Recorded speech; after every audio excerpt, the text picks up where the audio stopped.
Ah, welcome! Well, it's Records Roundup number 79 and the first of 2025. Happy New Year, everybody. And if one of my New Year's resolutions was to not spend as much on records this year, then I'm not off to a very good start. I've got some bargains here, admittedly, some stuff that I wouldn't have normally picked up, to be honest, unless I've managed to get it on a good discount. Because with all the post-Christmas and January sales that have been going on, I thought I'd treat myself to a few impulse purchases. But we'll get on to those. There's also the usual ongoing collection hole fillers and just some other interesting stuff. So I'm going to start with a couple of DVDs. So this first DVD was very cheap. It cost something like £2 something. And I did mention it in a video from a few days ago, where I unboxed the Knowing Me, Knowing You with Alan Partridge 3LP radio series box set. If you've not seen that video, it of course is in my Misc VC and music unboxings playlist. But I ordered this from the same seller on Discogs. The record shop is Vinyl Resting Place, if memory serves, based in Lincoln. It's this, Definitely Maybe by Oasis. So I just thought I'd add this to the basket, really. It's the documentary that I wanted it for, although I have seen the documentary. In fact, I think it's currently, or it was at least quite recently, available to stream on Paramount Plus. But I'm an Oasis collector. I have got other Oasis things to watch, such as the documentary about Nebworth that's included in the DD set. This DVD, and with me not having my glasses on, it's going to be a bit difficult for me to read out what's on it. There is some information on screen though. It does have a version of the album on it, so really I own this album 3 times now, on mini disc, on 30th anniversary Blood Records exclusive vinyl, and now on DVD video, weirdly. Just give you a quick look inside. This came out as like a 10th anniversary thing back in 2004, and it was so cheap when I was ordering the Partridge box set, I just couldn't resist. Oh, we've got one of the old school little postcards to send off there. Oh, I haven't seen one of those in years. Bit of a look at the booklet there, which looks very nice actually. Plenty of reading material and some good photos in it. Nice little package this, and for the price, that £2 odd, was a no-brainer really. So Definitely Maybe, the documentary, and then there's live performances and TV stuff, and the album itself, which I probably won't listen to through my TV, but it's good that I've got the option, I guess. Definitely Maybe. The other DVD that I got was a little while earlier from Norman Records, and I've got something else from Norman Records, but that's a vinyl album, and we'll get onto all of those in a bit. But this one, it was part of some sort of sale that Norman were doing at the time, and it was just $1.99, and it's a 2-disc DVD as well. It's Upside Down, the Creation Records story, so quite appropriate really that I've got. Definitely Maybe, of course, was a massive album on the Creation Records label, and then I've got this documentary about the label. So this is a 2 DVD special edition, apparently. I think the bonus disc has got pretty much extended interviews on, but at £2, brand new as well, as you can see. I've not even taken it out of its cellophane, I'm not going to do that right now. I did read a book written by Alan McGee. It was basically his autobiography, but a lot of it was the history of Creation Records. I read that, it must have been about a year ago, I think, maybe a bit more. And it was very interesting, very informative, so nice kind of companion piece really. I love documentaries of almost every sort, but music documentaries of course have a particular interest for me. And I felt like I should have seen this at some point down the line, but I haven't. But I will be doing soon. Upside Down, the Creation Records story. On to a couple of 7-inch singles. Now this one for my New Order collection, well they're both for that collection, but the second one, there's very little to say about it. But this first one here, it was about £25 on eBay, quite a lot for a 7-inch. The concept behind it, for want of a better term, had intrigued me for months now. I've been looking at this and thinking, should I get that, for ages, and I just decided to pull the trigger. The single is the 7-inch version of 1963. However, this never officially came out as a 7-inch. So is this a promo? Not exactly. This is actually a jukebox version of the single with a custom sleeve. So the seller, and he's got a lot of stuff like this, the seller on eBay actually designs his own custom covers for certain 7 inches. I think it's just 7-inch singles and mostly jukebox singles he does it for. I don't think he does it for 12 inches. A little bit pricey, really, and very inessential for someone who has almost everything that New Order have ever released. But I don't know, I just fancied the idea of having this, even though I'd kind of did it on it, and obviously he's able to sort of reproduce these. This is, I'm sure, isn't the only one of these on the planet. I think if you went on eBay today and you searched up 1963 New Order, you'd see this with the exact same sleeve. He's done a very good job. There's obviously no barcode or copyright info or anything, but he's used a pretty good font here on the back. Side A, 1963 95 Arthur Baker radio remix, and side B, 1963 the 94 album version. Quick look at the disc, and with it being a jukebox issue, you'll know that it's got the big centre hole. As I say, this isn't available as a 7-inch in any other form, and rather than getting the jukebox issue from a Discogs seller, say, with no custom sleeve, I thought this was just a slightly nicer way to add it to the collection. Certainly one of my only custom sleeves here for the New Order single 1963.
The other 7-inch single, I'm not going to put any information up about this on screen because there's very little to say about it.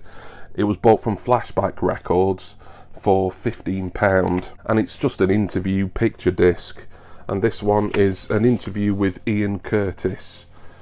So there we are. I think it's played at 33 RPM, even though it's a 7-inch. It's one side and there's the other, but I believe it's the same interview or section of an interview on either side. Unofficial, not sure exactly when it came out, it being a picture disc and probably not a brilliantly mastered one either. It's probably not going to have the greatest audio, but it's just another piece for the New Order / Joy Division collection. So yeah, I thought I'd show that briefly from Flashback Records, the Joy Division, or rather Ian Curtis interview picture disc. Before we get to all the albums, I've got a 12-inch single to show you. This was from eBay, I believe, rather than Discogs. I've forgotten some of this stuff. I ordered it well before Christmas. This came from America. I can't remember if it was eBay or Discogs, but it's going to say on screen where it was in a moment. And it is Smiling Monarchs by Abacadarians. The final thing to show you today that's New Order related. This was something that I had no idea that Bernard Sumner was a part of, but he is an uncredited producer, or the uncredited producer on here. Abacadarians, I think they were a US trio, new wave, synth pop, post-punk, very similar to a lot of factory acts of the era, and this is on Factory Records as well. The catalogue number is FAC 117. It's just 2-track 12-inch single, Smiling Monarchs on side A and Ben Way's Carnival on side B. Don't know if Bernard Sumner produces the B side, but he's definitely the uncredited producer on the A side, Smiling Monarchs. And I only learnt that when I was just reading up about Bernard Sumner, like needing to find information for other things that I've bought in the past, and going on Wikipedia, Google, etc. And it said Bernard Sumner was also produced for Abacadarians, and I'm like, well, who are they? And then I looked them up on the Discogs database. Bernard Sumner was the producer of this, albeit he was uncredited at the time for some unknown reason. Little look at the centre label there, it's obviously on black vinyl. Good track, but anything produced by New Order members / B Music is pretty darn good in my book. How much was this? Importing it from America maybe ended up being a little bit more expensive than what really I was totally comfortable with, but I don't think it was too unreasonable, maybe a bit over £30 including postage and taxes. But that is Smiling Monarchs, produced by Barney by Abacadarians, and that's the only thing that he did produce of theirs. You showed me something I couldn't forget. I'll always be grateful to you. I told you something I'll always regret. I guess I don't know what to do. It's a sunshine day, it's sounding like a fly. I just need reasons to go. Outside of the light of my way, I just need reasons to go. My life is filled with the greens of the trees and the blues of the sea. It's something time took away from me.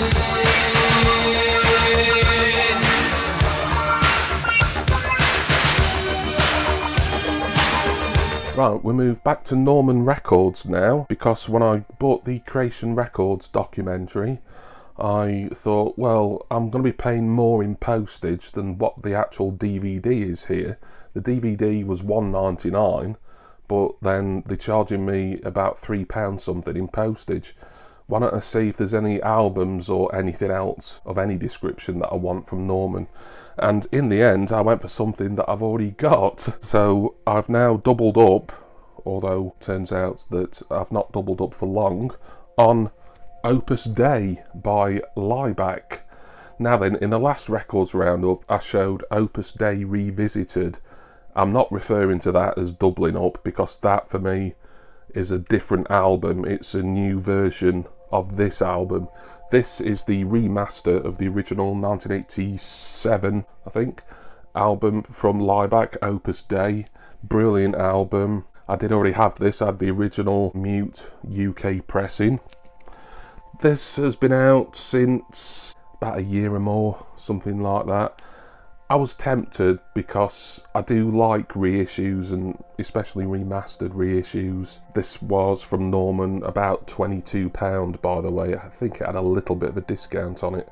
So am I now doubling up on Lieback? No, I've actually sent this and another Lieback record, which I'll talk about in a moment, as VCLT to somebody, and hopefully I'll hear from them about them receiving that very soon. I really enjoyed the Revisited, basically the remake of this album, but I think the original is still the best, really, and with this being remastered, I'm looking forward to hearing the quality within that remaster. I think the only difference other than that between this and an original pressing is this has got a nice booklet in it, possibly 140 or 180 gram, I'm not sure. But Opus Dei, the remaster from Lieback.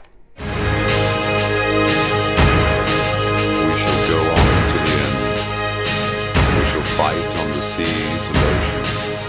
We shall fight with growing confidence and growing strength in the air. We shall defend our island, whatever the cost may be. We shall fight on the beaches. We shall fight on the landing grounds. We shall fight in the fields and in the streets. We shall fight in the hills. We shall never surrender.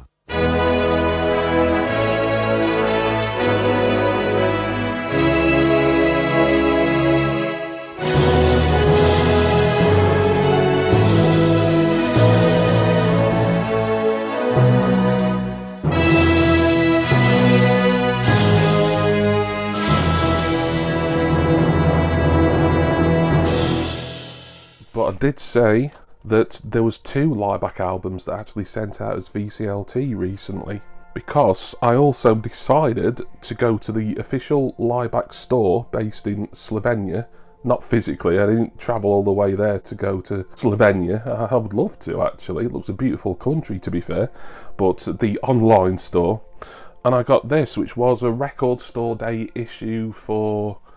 this will be 2023 RSD, I think, if memory serves. And it is Nova Acropola.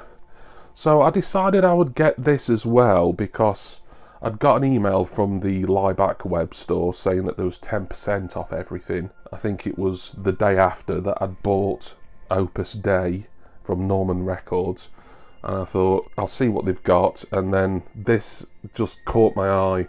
Now then, I didn't have the original Nova Acropola. I had an earlier reissue. It might have been on Cherry Red, possibly, from around 2014. I sent that off with Opus Day to a friend who shall remain nameless at the moment, but this one is for me an upgrade because there's a live disc in this which has stuff that I don't already own on it. So the album, and I think technically, although the Lieback chronology is a little bit on the complicated side, but technically Nova Acropola, the first disc, that's the studio album, remastered again presumably, yes, remastered and redesigned. And the second LP, which I think is on a different colour vinyl. Oh no, this is a Cherry Red Records issue, so I'm not sure the other one is. It might have been, it doesn't matter anyway. You can look these things up on Discogs to see which exact record label released it when.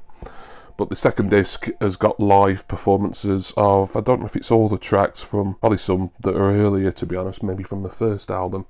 I do want to get this open and look at the vinyl, particularly the second one. Looks like it's a gatefold sleeve. The album itself, this is just going to be standard black vinyl, but as I've opened it I might as well show you both. Yep. And then the live disc, which still says Nova Acropola on it, but it's basically extras, is on grey vinyl. I was going to say I thought it was on clear vinyl, but I obviously misremembered. So that's on a kind of, well, in this light, I'm rapidly losing sunlight here, and I've got my extra artificial lights on as well, obviously. But it's quite a dark grey, but I suppose on camera it's looking a little bit lighter. Maybe classed as silver actually, rather than grey, but it amounts to the same thing really when it comes to vinyl colour, doesn't it? The Record Store Day reissue, the expanded and remastered Nova Acropola from the Lieback store. Also though, I picked up something else that had 10% off, because everything there had 10% off. Something that's not technically Lieback, but it might as well be classed as Lieback because it's kind of Lieback, by Vollmeyer. So as you can see from the hype sticker, this is unique piano interpretation of Lieback music. Vollmeyer is like a collaborator, they call people who work with the group, who aren't necessarily full-time members. They might either be touring members, or they might mainly do studio work, or they might just be associated with Lieback and the whole collective in some other form.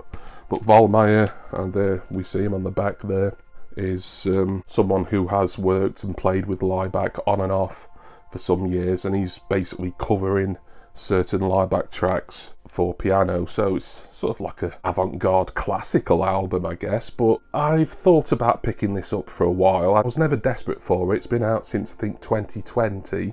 With me getting Nova Acropola, I thought, you know what, I'll get this as well at the same time. Pleased to have that. Neither of them was a massive amount of money, converted from euros, I can't remember, but probably between 40 and 50 pound, including postage for both.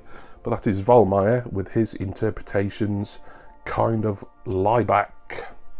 Moving on to a couple of Discogs pickups here, and both of them in the world or ethnic music genre. Well, that's not a genre, that just is a big umbrella really that covers probably thousands of genres.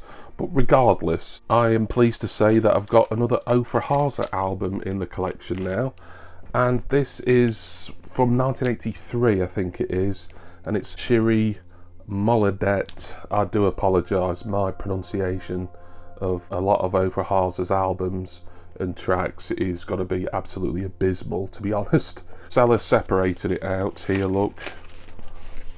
Just give you a quick butchers at the back sleeve. I think it has got sort of the, not English translations, but the English text versions of the Hebrew language here. But I'm still not going to attempt to even read anything out, to be honest. A, because of pronunciation, and B, it's difficult for me to see fairly small text without my bins on anyway.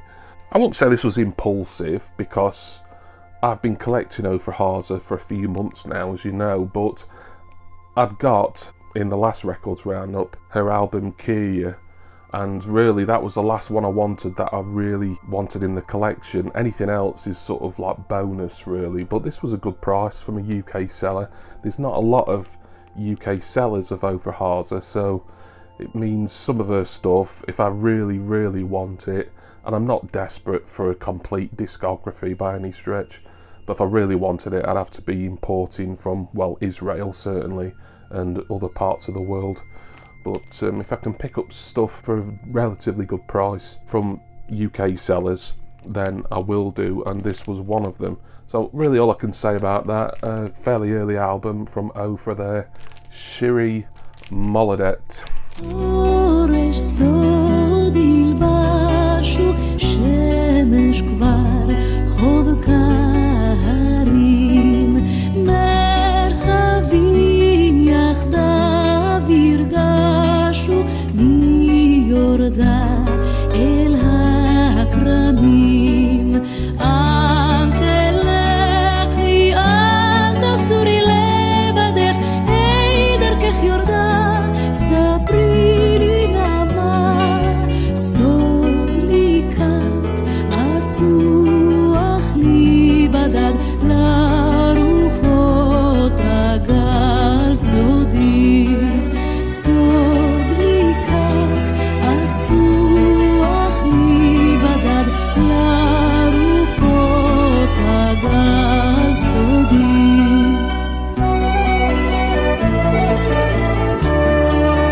Very excited about this pickup here from Discogs. You saw in the last video, the last records roundup, I got King of Bhangra by Malkit Singh. It's only a 6-track album. I wish it was double the length at least, really, because he's got a great voice. I just love that 90s, 2000s Bhangra production. This will be in a very similar vein, earlier really, because this album came out in 1988 I think, and it is Pataka, the Bhangra Explosion by Alap. From what I know about Alap, they are basically almost the originators of Bhangra, while Malkit Singh, who I don't think is associated with these chaps, he's sort of the solo king of Bhangra, according to people who are well up on that. This is the group that kind of started it all in the late 70s, I think. This album was from 1988. It wasn't cheap this, but there's so little to go around. Most of their stuff, certainly from the 80s, is on vinyl, but the prices on Discogs are outrageous. But this album, for some reason, I think was about 25, and although for something that, for all I know, might not even be in fantastic condition, it was a little bit high. But I'm just so happy to get more Bhangra into the collection. I think the lead singer, or the leader of the group, is Chani Singh. That may be him on the back there, I would assume so. Not a lot to really see. I did get a nice note from the Discogs seller. Thank you, I hope you enjoy it, from Steve. More Bhangra into the collection. I'm still going to keep my eye out. Obviously, I'm not even going to browse the really expensive stuff, but if I can find something that's a relative bargain like this, and like Malkit Singh, of course, which was about £30 last time round, then hopefully I'll be showing you some more Bhangra on Records Roundup throughout this year.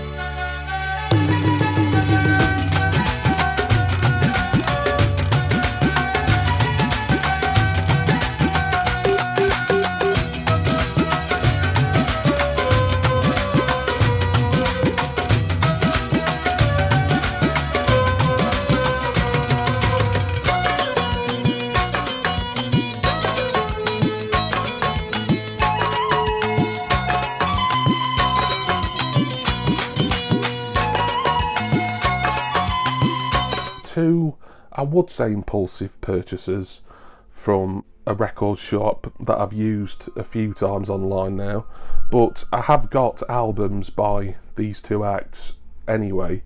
I'm not a full-on collector of them, but I'll explain. The first one, this is from Dig In, by the way, who are based, I think, near Woking down south. I've used them a few times, and I got an email from them, it might have been Boxing Day or thereabouts, saying here's a £5 voucher, Happy New Year kind of thing. And basically a £5 voucher from Dig In means that you're getting free postage, really. So I had a look, see what they had that was on sale, reduced anyway, and the first thing I chose was Meteora by Linkin Park.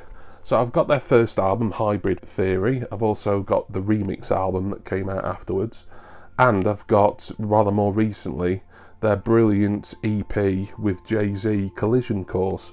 But I've never picked up Meteora. Never even owned this album on CD originally in the early 2000s. This would have been, I think, a little over £20, and it's a coloured vinyl edition as well. Tracks on here that I do definitely know: Somewhere I Belong, Lying From You, Faint, Breaking the Habit, Norm, of course. Yeah, I'm familiar with at least the singles on here.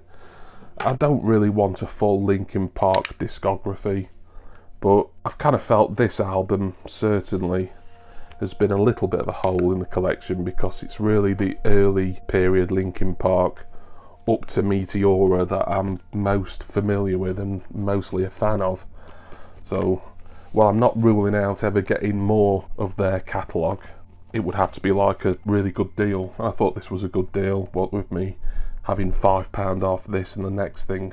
So I've seen the photos of this record and it's always looked very attractive, so I'm sure it will do in the flesh. Yes, that's really nice, that sort of clear with pink, red, gold, or maybe brown spatter, really. Maybe even looking a little bit yellowy on camera. Yeah, that looks brilliant, that. I think that's the actual first non-black LP or disc from Linkin Park I've got. So yeah, I'd say I'm kind of been a casual fan of Linkin Park, certainly their early years. Meteora, it's an album I felt, really I probably should get at some point, because I like the singles generally, and I did. From Dig In, Meteora. A little bit of loneliness, little bit of disregard, handful of complaints, but I can't help the fact that everyone can see these scars. What I want you to want, what I want you to feel, but it's like no matter what I do, I can't convince you to just believe this is real. So let go, watching you turn your back like you always do, face away and pretend that I'm not, but I'll be here cause you're all that I've got. I can't feel the way I did before, so turn your back on me, I won't be ignored.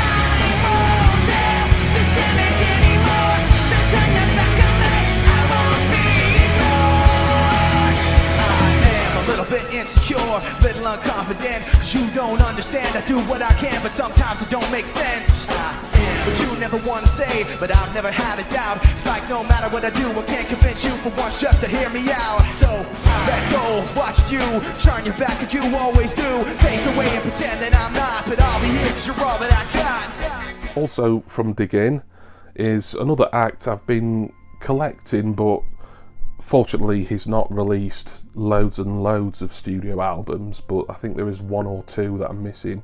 This is his most recent one. It's actually a posthumous release. It is Exodus by DMX. So the gangster rapper who passed away 2021, I think it does say when this was released on screen, and this came out some months after his death.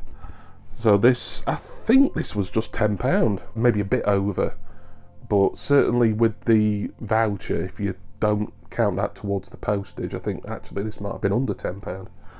So it's just a 1LP edition and it's just black vinyl. Can't really say much else about it because I've not heard anything on here. It was his first album that he'd released in quite some years actually.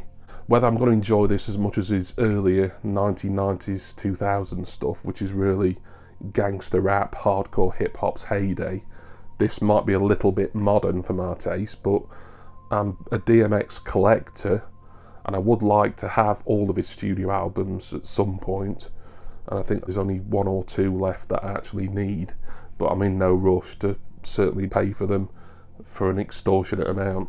So there we go, all I can say about that one. Exodus, the final album from DMX.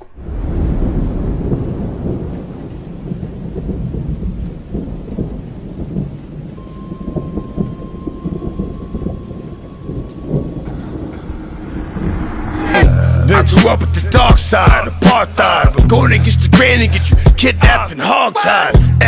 Illest nigga, realest nigga, never been scared, I'm a fearless nigga. I got that cannon that'll remove your head and shoulders. Catch that play in the street, get ran over. I'ma make you hand over everything you got. I'm not the average motherfucker, damn it, cause I'm a savage.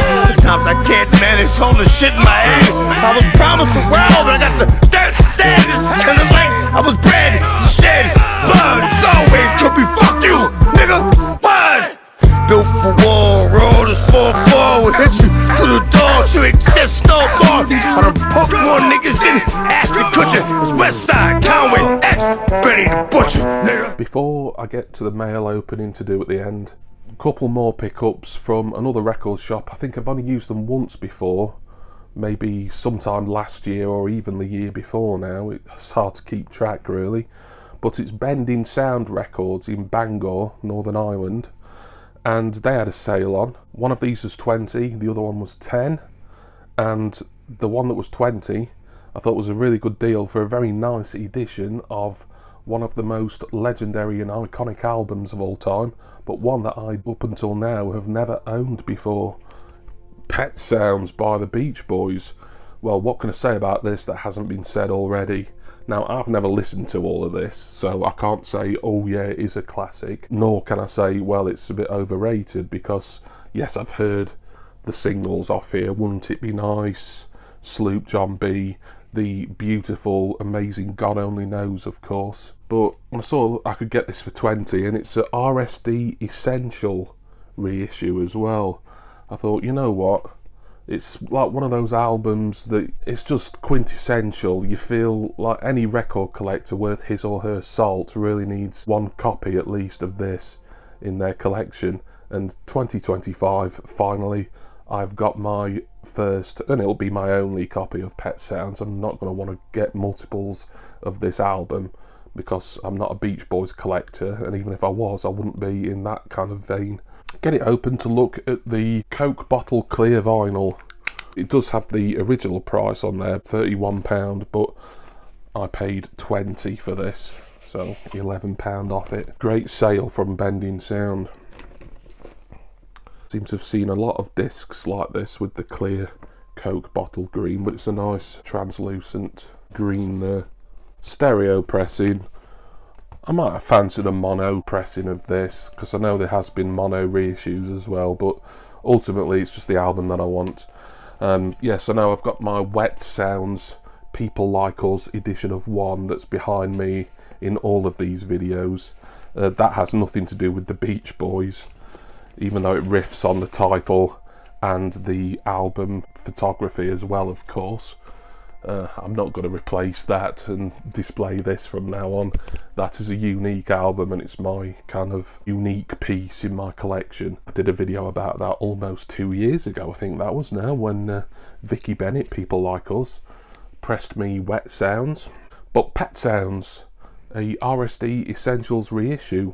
Let me know your thoughts about Pet Sounds. Is it as good as everyone has said it is for the last 50 odd years? I'd be interested to find out. And I will find out because I'll be listening to it soon. The other album from Bending Sounds was one that, it's a real blind buy this, but it's from an artist who, I don't want to say I've collected, but I've managed to acquire a few albums, mainly thanks to this nation's biggest fan of the artist, Martin Harris. So although I did buy The Gold Experience around a similar time, Martin sent me the Batman soundtrack and Parade. He also sent me a Sheila E. album as well, and it sort of started a Prince collection. Now, I don't intend to ever try and get every Prince studio album because there's like 40 of them, I think. I'll never be that big of a fan, but I do appreciate why Martin is, and Prince is a brilliant artist, there's no denying it. But when I saw this for £10, I thought, you know what, I've got to take a punt on it because it's Prince, you know, he's quality. It is Welcome to America. Martin will be a big fan of this album because he loves everything that Prince does. I don't know if he rates this way high up there. It was an unusual album in that it was recorded quite a few years before it was released, and then for reasons that are still not entirely known to this day, Prince canned it and then it was released. Would it have been posthumously? Possibly, yes. This might have been a posthumous release. Let's see what it says on the pipe sticker. Previously unreleased album from Prince's legendary vault. Features 12 studio recordings on 2 LPs with etched fourth side. Oh yes, I forgot there was the etching on side D of this record. But double album, well, kind of a double album. It's 1.5, certainly, plus an etching for a tenner. Brand new, even if it's not up there compared to the Gold Experience or Parade or Batman. You know, for £10 it's going to be well worth having in the collection anyway. Right, so I want to see this etching. Looks like this is another gatefold sleeve here. I'm kind of guessing in my head what the etching's going to be. Let's see if I'm right. There's the inner. This will be the second disc, obviously. Oh, it's a lot more of an elaborate etching than I thought. I thought it was just going to be the artist symbol. But no, it's really nice, that. Is that the right way up? I believe so. Try to show as best I can. It's difficult in this light. Fantastic, that. I think there's colour vinyl variants that also have an etching. So quite a collectible album, really, if you like that sort of bonus feature. But £10 from Bending Sound. Welcome to America. I'll give it a go. If it's not great, it doesn't matter. It only costs £10. And if it does turn out to be great, then I've got an absolute bargain and an album that I'll cherish for many years to come. Welcome to America, where you can fail at your job, get fired, rehired, and get a $700 billion tip. Come on in, sit right down, and fill up your pockets, yeah. Mass media, information overload. Welcome to America. Following message is brought to you by Diacom. Distracted by the features of the iPhone. Got an application to In other fix your words, situation. taken by a pretty face. Somebody's watching you. Welcome to America. Hook up later at the iPad, and we can meet at my place.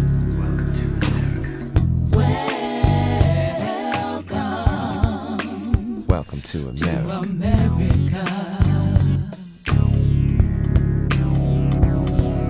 Right, mail opening to end on.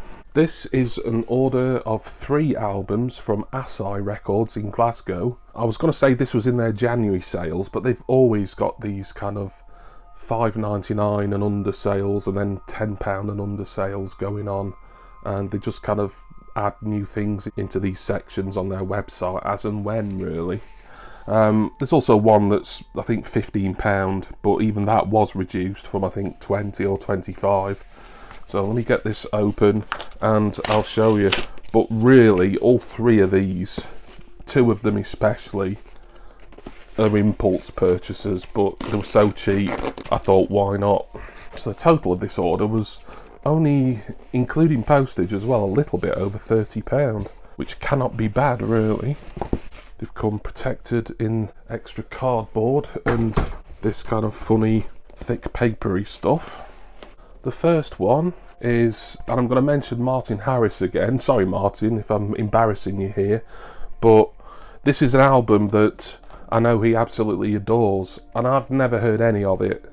I'm sure he, and correct me if I'm wrong Martin, please do, I do apologise if I'm getting anything slightly wrong here, but I'm sure he picked this as his favourite album of, I think 2022 it came out. And it is this one from Jessie Buckley and Bernard Butler, For All Our Days That Tear the Heart. Jessie Buckley, I didn't really know who she was, but she's an actress predominantly, but she's also a singer, obviously. And of course Bernard Butler I'm very familiar with. He was Suede's original guitarist. I do have a Bernard Butler solo album on minidisc, which will be reviewed for Minidisc Monday eventually. Yeah, I'm familiar with not all, but some of his work, certainly. But Martin has said how good this album is, and I was always intrigued to hear it, but when I saw that it was $5.99 at Asahi, I mean, £6, I'll take a punt on absolutely anything that lower price. And knowing that Martin says this is a fantastic album, and one of, if not his favourite from the year it was released. It's a double album as well, so it makes it even better value. I think it's black, no actually I think this is clear vinyl. Yeah, I will get it open. There was a black vinyl edition at Asahi, but I think that was around 10 or maybe even a bit more. I would have just got whichever one was cheaper, and the clear vinyl version at $5.99 was the cheapest. I'm guessing this is going to be quite folky, but I really don't know, to be honest. It's really going to be a voyage of discovery listening to this album. There's one of your inners. I'll only show you one disc. Yeah, all very crystal clear vinyl there. Nice centre labels as well. Feels quite heavyweight. Wax too. So much like Prince, really. I don't know exactly what to expect here. Well, I probably know more what to expect from Prince because I'm familiar with his voice, but I'm not familiar with Jessie Buckley's voice. And while I am familiar with Bernard Butler's guitar and his voice as well, if it comes to that, this is still going to be a new experience for me. But at $5.99, Asahi's a great shop to go and find these bargains. They've got a lot of stuff. If you don't mind kind of taking a punt and doing a few blind buys, then you're going to pick up some absolute gems at minuscule prices there, really. For All the Days That Tear the Heart, Buckley and Butler. I think I feel a fall, I fly. Try to change the lines, stories of a time.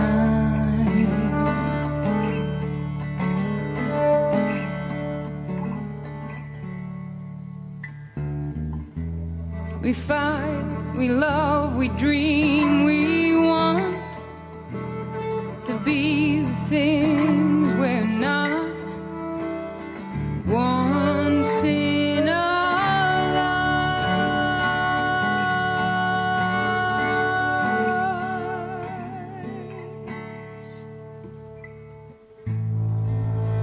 for all our days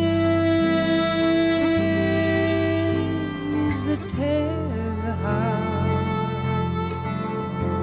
The next one is a soundtrack album, but it was from a film that I'd never seen. But then when I decided, yes, I'm going to take a punt on this album, I did watch the film. So it's a film that's been out a few years now, and I think it got mixed reviews.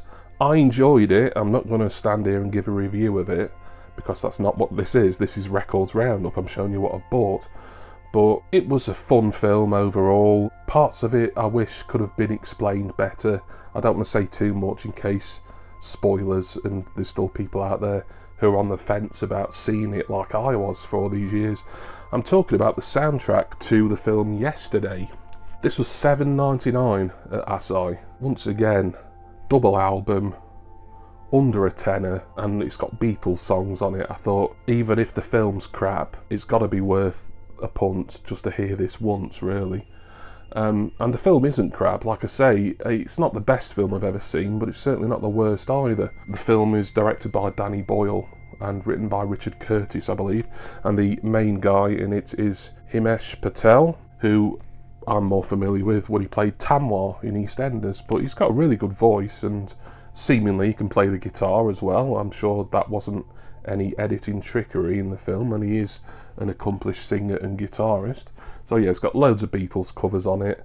Yeah, it's got some originals that are probably not written by the guy, but is written by the filmmakers. Music was good in the film, so there's no reason why I shouldn't enjoy this. I think it's black vinyl, gives you all the film info at the bottom. It's nice to get another soundtrack album into the collection as well, really, as I don't get an awful lot of film soundtracks. And it sort of fits the Beatles collection as well, really. It's kind of a Beatles covers album for all intents and purposes. But there we are, various artists, although most of it is Mr. Patel here, with the Yesterday soundtrack. Speaking words of wisdom, let it be. And in my hour of darkness, she is standing right in front of me. Speaking words of wisdom, let it be. Let it be. Let it be, let it be, let it be. Whisper words of wisdom, let it be. And when the broken-hearted people living in the world agree, there will be an answer, let it be. For though they may be parted, there is still a chance that they will see. There will be an answer, let it be. And finally, this one was £15, reduced from about 20 or 20 something. In a similar vein to the Beach Boys, really. A 60s act who I don't actually own anything by, but I feel to own a greatest hits of theirs would be more than adequate, really. I don't want any of their studio albums, but I like enough of their singles to make getting a greatest hits worthwhile. And at £15 I thought this was a good price. And it is the Monkees' greatest hits, so yeah, not only have I got my first Beach Boys album, and the obvious Beach Boys album, I've also now got some Monkees into my collection. Their greatest hits, I think this originally came out in the 1970s. This edition, obviously a modern reissue, and it is on Yellow Flame vinyl, so let's get this one out for a look. So it's got the obvious stuff on here: Last Train to Clarksville, I'm a Believer, Daydream Believer, Stepping Stone, and a few other things that I possibly have heard around and about, but I can't think offhand that I know them. It's got like the old style Rhino centre label. That's really nice, actually. Gives it a good retro sort of vibe. Yeah, that's nice. It's kind of orange with marble in, really, but yeah, it has got a sort of flame effect. Yeah, that's really nice, that. About all I can say about it, really. I know there is Monkees fans out there. For me, I never really considered them an absolutely credible act, simply because of the manufactured state of them, and they didn't write their own songs, or at least they didn't at the beginning, to the best of my knowledge. Kind of like the first boy band, really, but you know, they released some good singles. They were sort of the American equivalent of the Beatles, albeit in a rather synthetic sort of sense. And I think it's good to have a greatest hits by them. So that is the Monkees' greatest hits. I thought love was only true in fairy tales, and for someone else, but not for me. Our love was out to get me, that's the way it seemed. Disappointment haunted all my dreams. Then I saw her face, now I'm a believer. Not a trace of doubt in my mind.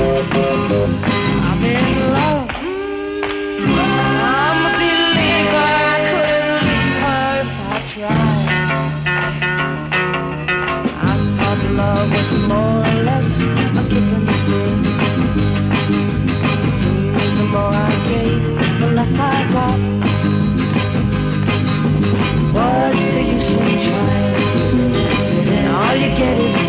that is Records Roundup 79. Wow, that's been a long one, hasn't it? Loads of impulse purchases and stuff that I normally wouldn't look at if it was its full recommended retail price. But a nice wide range of stuff there. DVDs, 7 and 12-inch singles, lots of albums, so plenty to listen to throughout January for me. Thank you for watching. Special thanks, of course, to my wonderful subscribers and generous patrons. I'm going to go now, tidy up the mailer and crap that I've thrown on the floor, finish my tea that's been getting ever colder while I've been standing here filming. And, of course, I do hope that you will all join me again next time for my next Records Roundup and music collecting video. Cheers, everyone. See ya!